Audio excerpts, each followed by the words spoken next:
Bonjour, je suis Isabelle Florido, directrice artistique des Compagnons de Pierre Ménard et comédienne dans le spectacle Goupil et Isengrin aussi. Alors cette compagnie, elle existe depuis 2003 et dès le début, on a choisi d'associer à la lecture ou au texte dit la langue des signes parce qu'elle a un fort potentiel théâtral, elle est drôle, elle est poétique, elle est vivante, elle a un caractère universel même si c'est la langue des signes française et que c'est pas la même langue des signes dans tous les pays et que les gens ne signent pas dans la vie.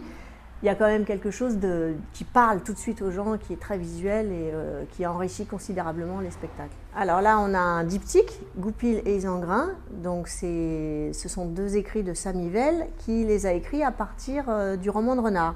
Donc je ne sais pas si vous vous souvenez des aventures de Goupil le renard qui entourloupe tout le monde et en particulier son oncle Isengrin le loup qui a toujours faim et finalement se retrouve frappé, humilié, puni et toujours à jeun. Et donc ce spectacle est raconté en langue des signes, une langue des signes très théâtrale évidemment par Aurore Corominas et moi-même. Nous sommes au centre du plateau et sur les côtés on a Sylvain Guichard qui fait toutes les voix des personnages, il a une palette de voix absolument incroyable et de l'autre côté on a soit Laurent Besson, soit Gaël Costil au violoncelle qui sont là pour créer des ambiances sonores et illustrer, parfois bruiter, toutes les actions que nous faisons.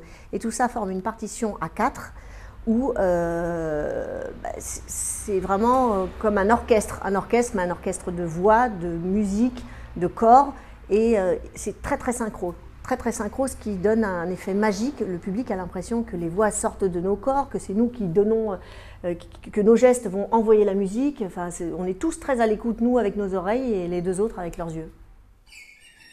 Deux petits moineaux sur une branche.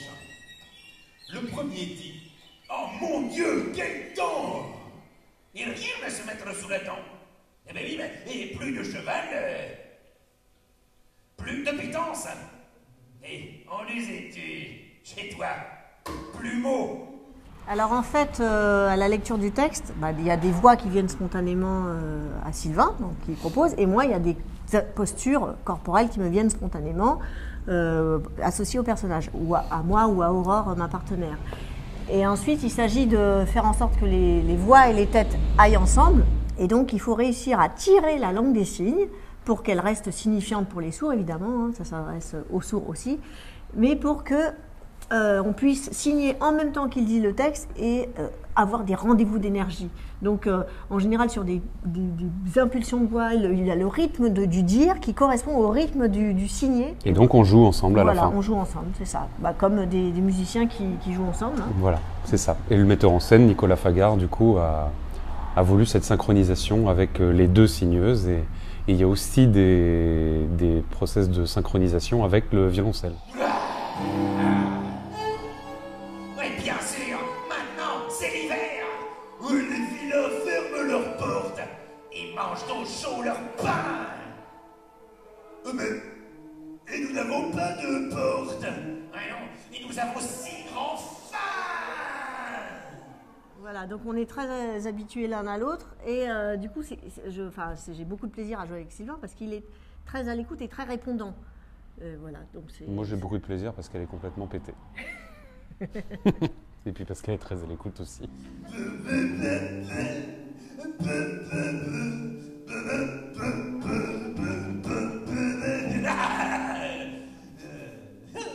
Il est encore bien moins. Et je vais vous montrer comment, sans péril, pour fort bien dîner s'y prend un Goupil. Bonjour, moi du coup c'est Laurent Besson, je suis musicien. Et Gaëlle Costil, musicienne aussi, violoncelliste, comme Laurent. Je joue la musique dans ce spectacle et mon rôle c'est d'accompagner tout ce qui se passe sur scène au niveau du jeu d'acteur et au niveau de ce que le conteur est en train de raconter. Et donc c'est un peu à la façon des cartoons de mettre tout ça en musique, donc avec le violoncelle et à l'aide aussi d'une pédale de loop qui sert à rejouer des parties que je fais. Ah, je vais donc enfin manger à ma faim en me remplissant la bedaine. Ouais, et ce renard a quelquefois des idées qui valent les miennes. Ah ouais. Donc à la fin du spectacle, on apprend au public une chanson en langue des signes. Voilà, donc c'est l'occasion de découvrir voilà, les différentes configurations de mains, l'importance du visage, des expressions du visage, le fait que ça puisse être rythmé. On peut chansigner, hein, en français, quand on est entendant, on chante, quand on est sourd, on chansigne. Voilà, donc nous chansignons ensemble et c'est toujours un moment assez émouvant de voir le public bouger ses mains en chœur avec nous. Ta rondache! Ton beau manteau! Vite, détache le sto!